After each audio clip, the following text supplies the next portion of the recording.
चाणक्य ने कहा है कि विद्या एक कामधेनु के समान है जो हर मौसम में अमृत प्रदान करती है।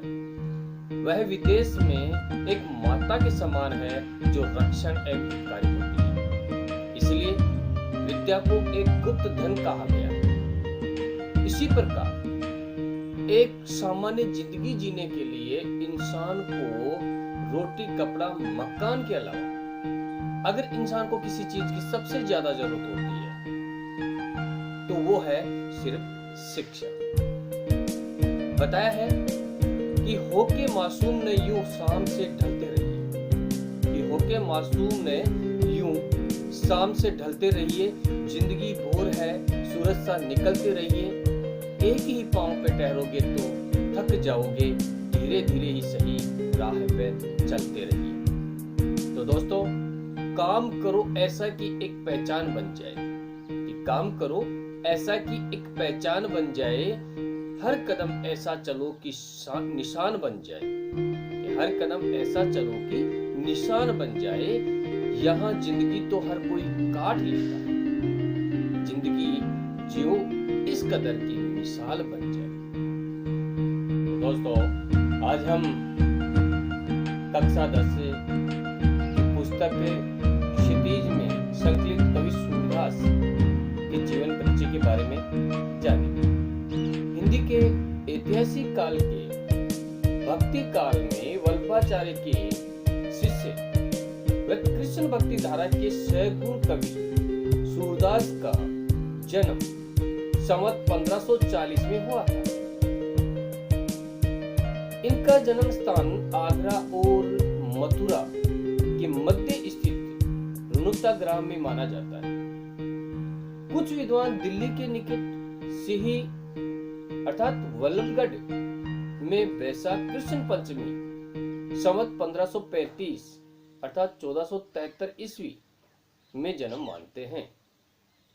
इनके माता पिता की बात करें तो सूरदास के पिता का नाम पंडित रामदास सारस्वत और माता का नाम जमुना दास था।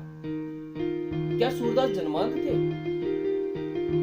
वार्ता साहित्य और भक्तमाल के आधार पर ये सारस्वत ब्राह्मण कहे गए, किंतु साहित्य लहरी में एक पद है जिससे ये पृथ्वीराज चौहान के अमात्य अर्थात मंत्री तथा राज कवि चंद्रवरदाई के वंशज ब्रह्मभट्ट मालूम होते हैं। इसी पद के आधार पर कहा जाता है कि वे नेत्रहीन होने के कारण एक अंधे कुएं में गिर पड़े। 6 दिन उस कुएं में पड़े रहने के बाद भगवान श्री कृष्ण ने उन्हें दर्शन दिए और सनेत्र कर दिया। इसी प्रकार सूरदास ने सनेत्र होने के बाद में कहा कि प्रभु, जिन नेत्रों से आपके दर्शन हुए अब उनसे मैं सांसारिक पापों को नहीं देखना चाहता। उनके निवेदन से नेत्र सदा के लिए बंद हो गए, लेकिन प्रज्ञा चक्षु प्राप्त हो गए। सूरदास जन्म से अंधे थे, ये विवादास्पद है।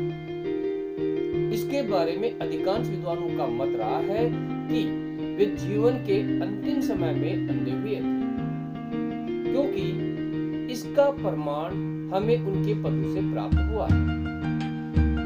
बताया है कि या माया झूठी की लालच हुई दृग अंध भई, या माया झूठी की लालच हुई दृग अंध भई। श्याम सुंदर दास ने सूरदास के बारे में लिखा है कि सूरदास वास्तव में जन्मांध नहीं थे, क्योंकि श्रृंगार तथा रंग रूप का जो वर्णन उन्होंने किया वैसा कोई जन्मांध नहीं कर सकता।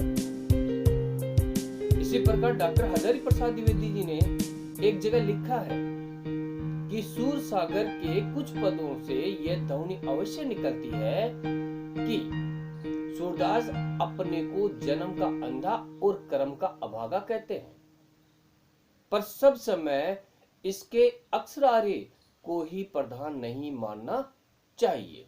वार्ता ग्रंथों के अनुसार 1509-10 ईस्वी के आसपास सूरदास की भेंट महाप्रभु वल्लभाचार्य जी से हुई और तभी उन्होंने शिष्यत्व ग्रहण कर लिया। वे उनके शिष्य बन गए। जब गुरु से भेंट हुई तो उन्होंने भजन गाया कि प्रभु हा सब पतितन को टीको, हो हरि सब पतितन को नायक।